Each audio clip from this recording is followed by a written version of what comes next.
Alfred Hawthorne Hill was born 21 January 1924 in Southampton, England. His father, a former circus clown, was quite strict with his son, and his parents' frugality shaped Benny's attitude towards money for his entire life, leading to a phobia of spending money. Though he found school boring, Hill's classmates remembered him as the class clown.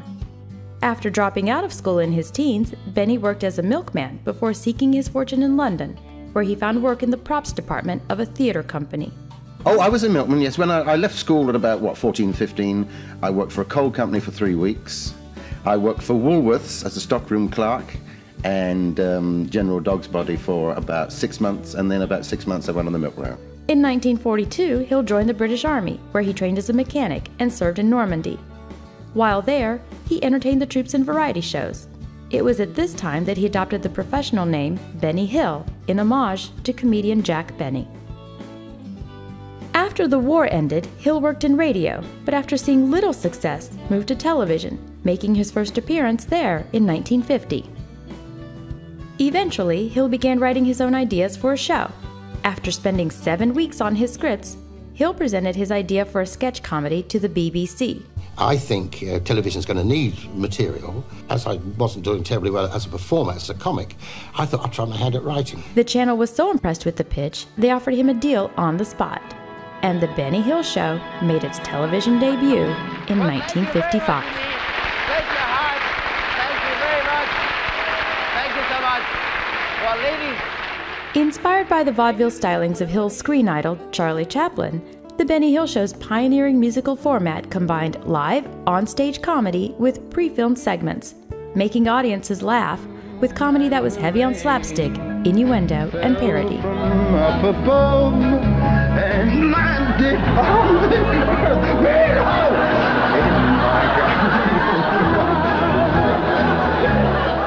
Hill's trademark, an impish choir boy's grin, gave slapstick a whole new meaning. The combination was an instant success in his home country, making Benny Hill a household name.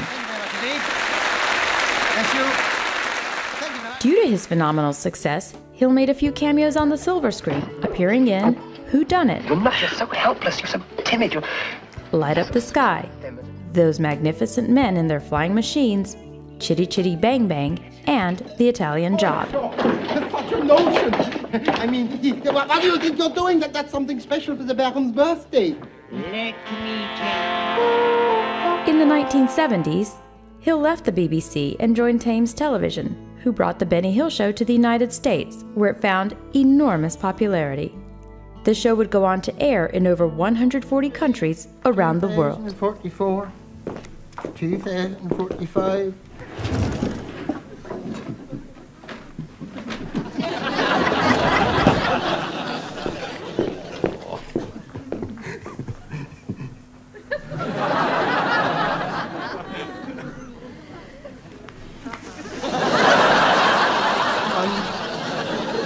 Hill's enormous success came with equally enormous wealth. However, he never owned a car. He only bought groceries when they were on sale and never left the modest apartment he rented. Hill wore his clothes until they were threadbare and would glue the soles back on old shoes to make them last longer. You can only wear one shirt at a time, one pair of trousers at a time. You only eat one meal at a time. I'm on a permanent diet. I can't dine at Maxim's every night, much as I'd love to. In the late 1980s, critics started to complain that Hill's humor too often crossed the line from good fun into sexism. I don't think I go beyond the bounds of propriety. I try not to. You can't be saucy anymore. It's very difficult to be saucy when, everything is so permissive.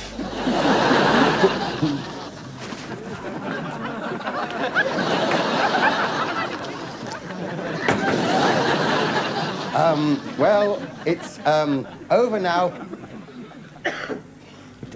Tennis. In 1989, he was informed by his studio that The Benny Hill Show had been canceled. He was deeply hurt. Business is business, and I don't mind, them saying, we've had enough, or we can't afford it, or whatever. I would have liked a little bit of a small pat on the back, because I'd been there for 22 years. Although he remained a huge international star, Hill began to eat and drink heavily. And 3 years after the cancellation of his show, Benny Hill suffered his first heart attack, and then declined a much-needed heart bypass surgery that would have extended his life.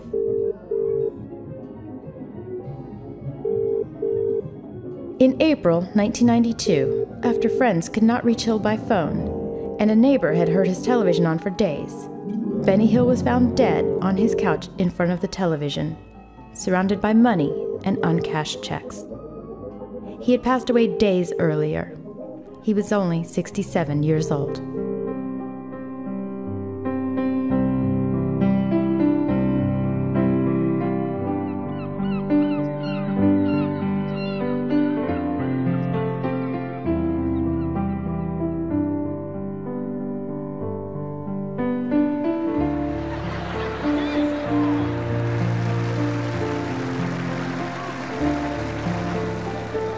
Although Benny Hill's comedy outlived its time, he influenced numerous artists all over the world. The British tabloids had worked hard to find disparaging information about Mr. Hill, but the worst they could say was that he occasionally rode buses and often entertained disabled people. Benny Hill left behind no survivors, having been rejected by the two women to whom he proposed marriage. He was buried at Hollybrook Cemetery near his birthplace in Southampton. Shortly after the burial, grave robbers broke open Mr. Hill's coffin, hoping to find a treasure trove they believed had been buried with him. They obviously failed to understand that Benny Hill's greatest treasure, his kindness and passion for bestowing laughter, had perished with him.